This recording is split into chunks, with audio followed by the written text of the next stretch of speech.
मैं आर के पाठक गोल्डन आज से 3 दिन पूर्व उदयनाचार्य मेरे द्वारा लिखित उदयनाचार्य ग्रंथ के बारे में बताया था। उनकी बहुत सारी पुस्तकें बौद्ध धर्म के सिद्धांतों के विरुद्ध प्रतिपादित हुआ है।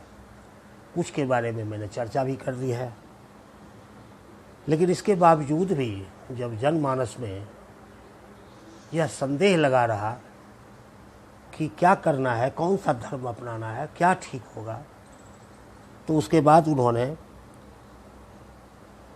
श्रद्धा जनमानस की श्रद्धा को अपने पक्ष में करने के उद्देश्य से तिरहुत के तत्कालीन राजा नृग के सभा कक्ष में नैयायिकों से शास्त्रार्थ करने का प्रस्ताव रखा। शास्त्रार्थ में जिसकी विजय होगी उसी का धर्म मान्य होगा। संपूर्ण भारत देश के नैयायिक, बौद्धाचार्य, जैनाचार्य, मीमांसक, अन्य धर्मावलंबी राजाओं एवं प्रबुद्ध जनों को नृग नरेश की राज्यसभा में आमंत्रित किया गया। नैयायिक उदयनाचार्य तथा बौद्धाचार्य के बीच महीनों शास्त्रार्थ चलता रहा। कई बार पराजित होने के बावजूद भी बौद्धाचार्य ने अपना पराजय स्वीकार नहीं किया। उसी बीच उन्होंने एक प्रस्ताव रखा। उदयनाचार्य को अपना शालग्राम शिला सबके समक्ष उपस्थापित करने का प्रस्ताव दिया। बौद्धाचार्यों ने प्रस्ताव दिया कि आप अपना शालग्राम शिला को सबके समक्ष उपस्थापित करें। उदयनाचार्य इस शर्त के साथ शालग्राम को उपस्थापित करने पर राजी हुए कि इसके बाद का एक अलग प्रस्ताव वह रखेंगे जिसे बौद्धाचार्य को भी मानना होगा। दोनों तरफ से स्वीकारोक्ति होने पर एक स्वर्ण थाल में शालग्राम को सबके समक्ष रखा गया। आनन फानन में बौद्धाचार्यों ने अपनी विशिष्ट विद्या के प्रयोग से शिला को क्षण भर में जलवत कर तिरोहित कर दिया। यह अद्भुत चमत्कार था। इस अद्भुत चमत्कार से पूरी सभा सन्न हो गई। ईश्वर का अस्तित्व ही उसने भ्रामक सिद्ध कर दिया। सबको बौद्ध मत के आकर्षण में आते देखकर उदयनाचार्य ने हंसते हुए अपने नैयायिक मत से पुनः शालिग्राम शिला को यथावत परिवर्तित कर दिया। ईश्वर का अस्तित्व सिद्ध तो हो गया, परंतु तिर्यति विद्या या अवगूहन के चमत्कार ने ईश्वर के अस्तित्व की सत्यता को संदेह की अवस्था में अवश्य रख दिया। लोगों के मन में इस बात का संदेह तो हो गया कि एक विद्वान ने तिरोहित कर दिया और दूसरे ने उन्हें पुनः स्थापित कर दिया।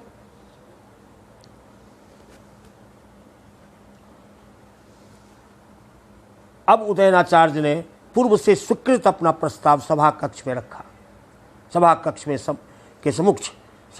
के सम्मुख एक विशाल ताल वृक्ष पर चढ़कर दोनों को बारी बारी से वेद प्रमाण है या वेद अप्रमाण है कहकर नीचे जमीन पर कूदने का प्रस्ताव रखा गया था। उदयनाचार्य के इस प्रस्ताव को सुनाया गया। जो बच जाएंगे उनका धर्म अंतिम रूप से मान लिया जाएगा। बड़ी कठिन परीक्षा थी। धर्म समर का अंतिम निर्णय तो अपनी आंखों से लोग देख सकेंगे। बौद्धाचार्य ने उदयनाचार्य को प्रथमतः कूदने के लिए ललकारा। उनके ललकार को सहर्ष स्वीकार कर उदयनाचार्य ताल वृक्ष के शीर्ष तक चढ़ गए। वेद प्रमाण है कहते हुए वे कूद कर जमीन पर सुरक्षित पहुंच गए। तालियां बजने लगी। अब बौद्धाचार्य को तदनुकूल कूदना था। ताल वृक्ष के शीर्ष से वेद और प्रमाण है कहकर उन्हें भी कूदना पड़ा। जमीन पर आते ही उनकी हड्डी पसली चूर चूर हो गई। वे नहीं बच सके। देशवासियों को साक्षात प्रमाण मिल गया। सचमुच शास्त्रार्थ की क्या जरूरत थी, अब तो साक्षात प्रमाण मिल गया। आत्मा परमात्मा का अस्तित्व स्वतः सिद्ध हो गया। कहीं कोई भ्रम नहीं रह गया। अन्य संप्रदायों से वैदिक धर्म में लौटने का सिलसिला तेजी से प्रारंभ हो गया। इस तरह 12वीं सदी तक वैनाशिक धर्म का लगभग सफाया हो गया। धर्म समर के अंतिम सफल योद्धा ने पूरे भारत को वेद की छत्र छाया में कार्य कारण के अटूट सिद्धांत पर आत्मा, परमात्मा, पुनर्जन्म इत्यादि मान्यताओं के अनुरूप कर्म, ज्ञान और भक्ति के मार्ग से जीवन जीने की कला का विलक्षण पथ प्रशस्त कर दिया। वैदिक धर्म की पुनः स्थापना के हर्षोल्लास में भारत की धरती मुस्कुरा रही थी, परंतु उदयनाचार्य का कोमल हृदय रुदन कर रहा था। एक बौद्ध पंडित की मृत्यु का कारण तो लोग उन्हीं को मानेंगे। विद्ध धर्म में किसी पाप का, बौद्ध हिंदू धर्म में किसी पाप का प्रायश्चित जगन्नाथपुरी में संपन्न करने का विधान सुनिश्चित किया गया है। यह उनको स्मरण हो आया। वहाँ मुख्य पूजा काल में इनके पदार्पण पर मंदिर का मुख्य द्वार स्वतः बंद हो गया। चारों द्वार पर बारी बारी से उनके पहुँचने पर हर द्वार स्वतः बंद हो जाता था। इस कौतुक को देखकर उनको हंसी आ गई।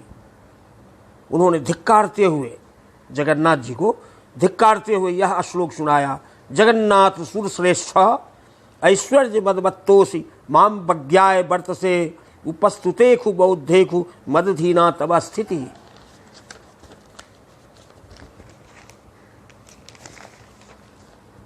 इतना कहते ही मंदिर के सभी कपाट अनायास खुल गए। मंदिर में के पुजारीगण यह दृश्य देखकर अचंभित हो रहे थे। इन सब ने सादर अभिवादन कर उन्हें विधि पूर्वक जगन्नाथ जी का पूजन दर्शन करवाया। विदा होने के समय पुजारियों ने प्रसाद स्वरूप जगन्नाथ जी का उत्कृष्ट पीताम्बर भेंट किया। जगन्नाथ भगवान ने पुजारियों को स्वप्न में ऐसा ही निर्देश दिया था। जगन्नाथपुरी से वापस सीधे वे मूल ग्राम करियन पहुँचे। करियन के संस्कृत विद्यालय में विजयोत्सव हेतु उपस्थित जन समुदाय को संबोधित कर वह सीधे चन्नापर्ती के भगवती स्थान में माँ जगदम्बा भुवनेश्वरी के चरण पर आकर गिर पड़े।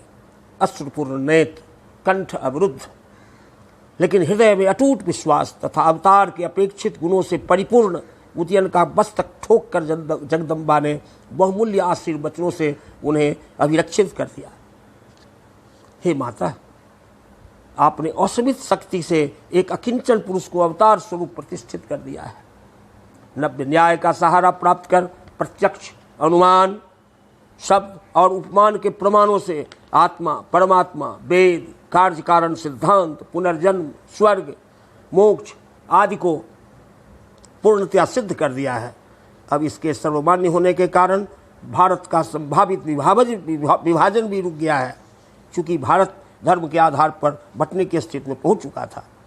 परंतु ऐसा होने से संभावित विभाजन भी रुक गया। हिंदू संस्कृति पूर्ण सुरक्षित हो गई।